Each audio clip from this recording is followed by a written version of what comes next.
Hi, welcome to the Andrew Buckle book review of John Buscema's Silver Surfer.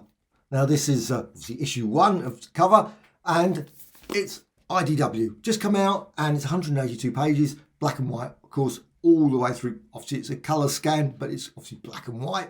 But I'm just going to show the size. You can see it's a bit bigger than an omnibus. So it's a really quite a nice size. It's obviously paperback. It's not one of the hardback versions.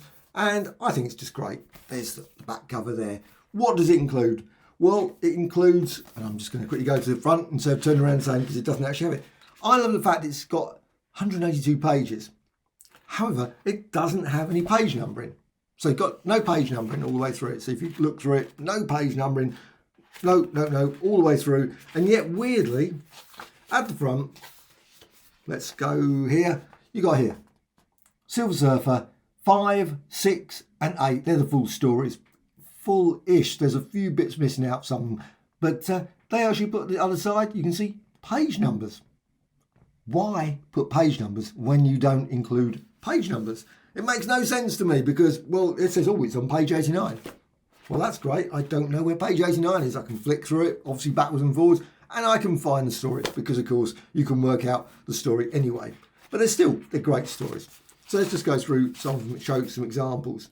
And you can see also it's got a selection. It doesn't actually, this time, weirdly, and most times they do actually include a lot more detail about this. You've just got here a selection of individual Silver Surfer pages from issue 1, 7, 9, 12, 13, 14, 15, 16, inks by Joe Sinnott, etc. But no sort of breakdown, a little bit of breakdown, which is unusual. But who shall mourn for him? That's the Silver Surfer. So you've got that story there. Absolutely brilliant artwork. It's very super crisp, of course. Absolute superb quality. I love it. But he's got his machine there. It's obviously there. Reed Richards devised an instrument, yet another instrument that, why didn't he just ask him? But no, it just goes off. However, great story here. And the story is mainly around, I'm just getting to joke. So, sorry to spoil the story. It's the Stranger. Well, Stranger, he's always turning up. It's sort of like lesser being of like Thanos kind of things, up at that sort of level. But the Stranger, he's always keeps coming to Earth. I don't know why he spends so much time concentrating on Earth.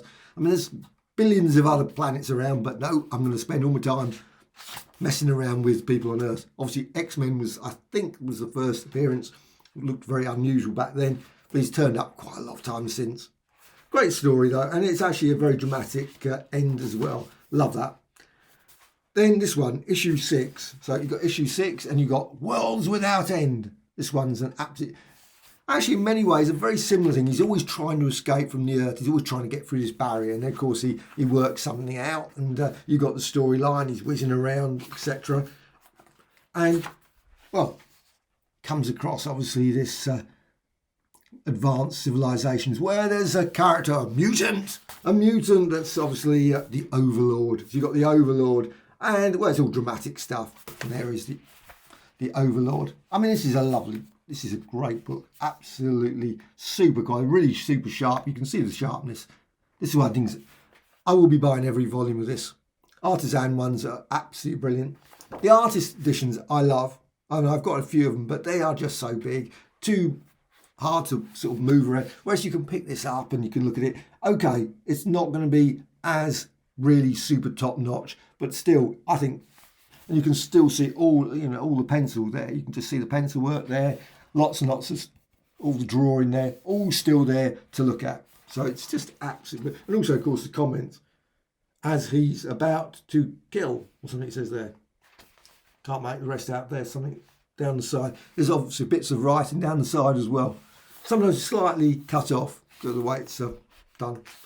However, absolutely great story. Love that one. But there are a few pages, and I'm of course not going to find one. It's always the way when you do these things. Oh, here it is. There's one of the pages scanned not from the original art. You can tell the difference. Obviously, straight away you can tell the difference. But it's still really, pretty decent. I mean, there's nothing wrong with it. I mean, it's really quite sharp even there. But you can really see, obviously, like it's slightly brown, obviously, there. Whereas that one is in white. They've cleaned it up very nicely. And this one's a weird one. Now Strikes the Ghost. I really enjoyed the ghost story. Mephisto, Monarch of Evil, of course. You got that one. But it's the first story, Silver Surfer 8. So if you want to find out what happens, number 9, it's a bit of a tricky one because, of course, it doesn't include number 9. So, but you got Mephisto there, and he's obviously summons the ghost. He's looking pretty worse for wear. And there he sort of comes back. And, well, it's great. Annoying side thing when it's come through the post is always these things covers. They always end up. Wish I put them in slightly better packaging, but quite a noticeable bend at the top where it on the floor when it came through the letterbox. But actually saying that one there looks, yeah. I mean, you can really see the inking as well. I love the inking with. It's been impossible to show on the screen, so it's. But you can see the way it's sort of whites in places and blacks. It's just, not totally black. But it's really still good. Brushwork, of course, just great, absolutely brilliant. And I love the fact that it also, and I'm not going to show it, but it does include a lovely extra bit because apparently they split the story. Apparently it was going to be, the Ghost one was going to be one entire comic, which would have been brilliant, but it wasn't. It because they, of course, ended up monthly. And then, of course, they ended up with splitting the story. So they changed it a bit at the end. However, this one, additional pages, and you got page 1. Obviously, the first issue, you got there, Silver Surfer there.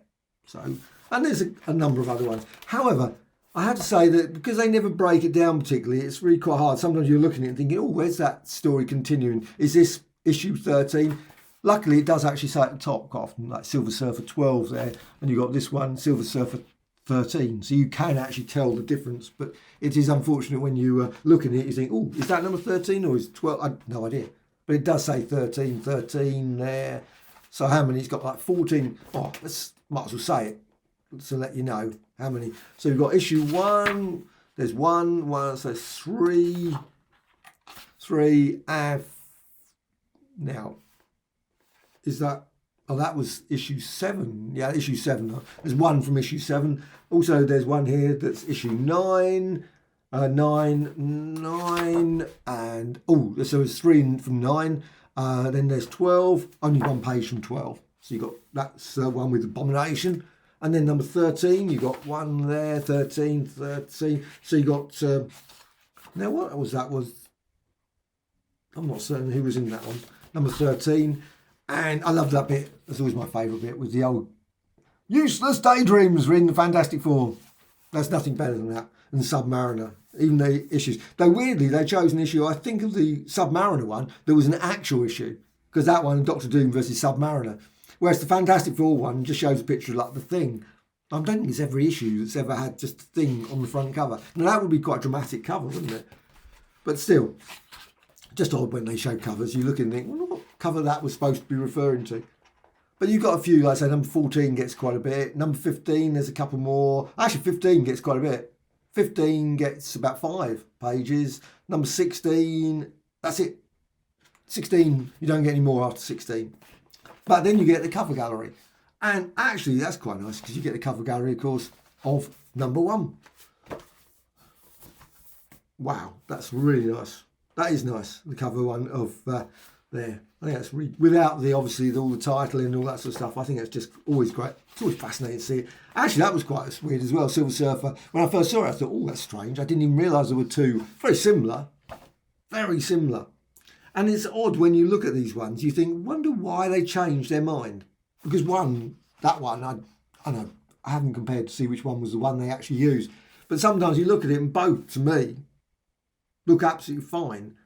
But at the same time, also, I'm not certain why they made the Badoon so much bigger than Silver Surfer. It's called Silver Surfer. You would have turned it around and put the Badoon in the other side, sort of out a bit further out, and then the Silver Surfer. Maybe they didn't want it. That angle would be wrong. I don't know.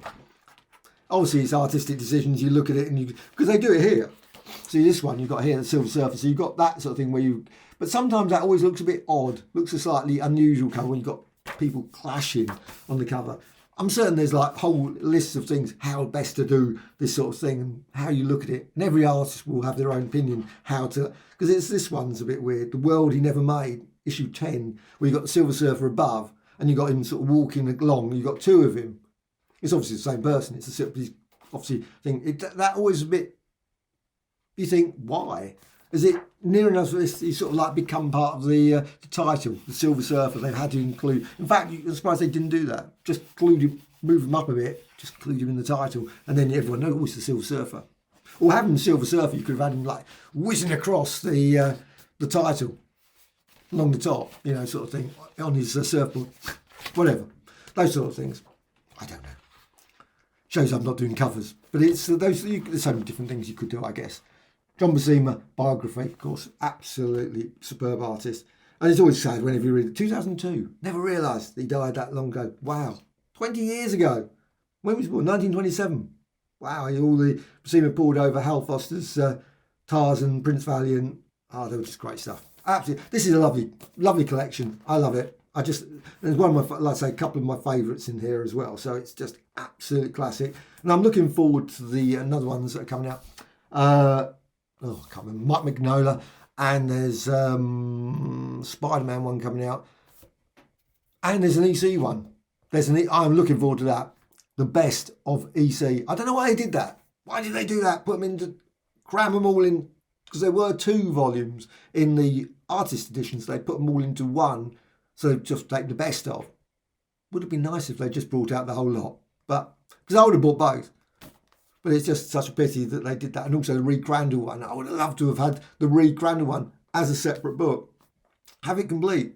Why just push them all? Because I'm certain the fans of VC Comics would have just lapped it up and bought both. Even if they'd had the artist edition. They would, because if I got the Silver Surfer artist edition, I'd probably buy this still.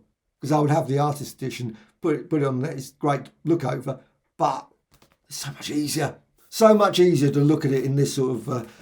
It's just because you can pick it up and just flick through it and scan through it like that, and you just think, oh, that's great, and you can study. So I love it. Really worth checking out. Again, it's taken a bit of time to get this one. It's obviously recently all the issues and problems around the world that it's. Taken quite a bit of time to pick this copy up. I was quite surprised when it popped through the letterbox yesterday. I thought, I was not expecting it because it's been delayed for quite a bit, and finally it's turned up. So I was really pleased with that. So now I'm looking forward to, like I say, I think Mike Mignola one's the next one. I don't know. Maybe it's the Spider one. I'm not certain. Quick bit about the binding. Here's the obviously there, so you can see that. I mean, it looks really nice to me. However, let's just show inside. So it's really quite crunched up actually when you see it there. So there's very little gutter there. I mean, obviously you can see the actual pages, but it is quite. It'd be nice obviously if there's a little bit more of a gap, but still, I think let's just go for another little section there. And again, you can see it is quite. You have to really open it up, but it's fine. I mean, I have no problem reading it. I mean, it's absolutely. I think it's not like so tight that you can't sort of. But it is noticeable that, and let's go to the front there, you can see there. And of course, you've got that lovely bit there. So I like this touch, I must admit, it's always quite nice, even though it's actually quite sharp actually, you probably could cut yourself quite easily on that. However, that's the binding. Hope that's of interest. But totally recommended, absolutely brilliant, worth checking out, as always with all of the IDW stuff, absolute classic.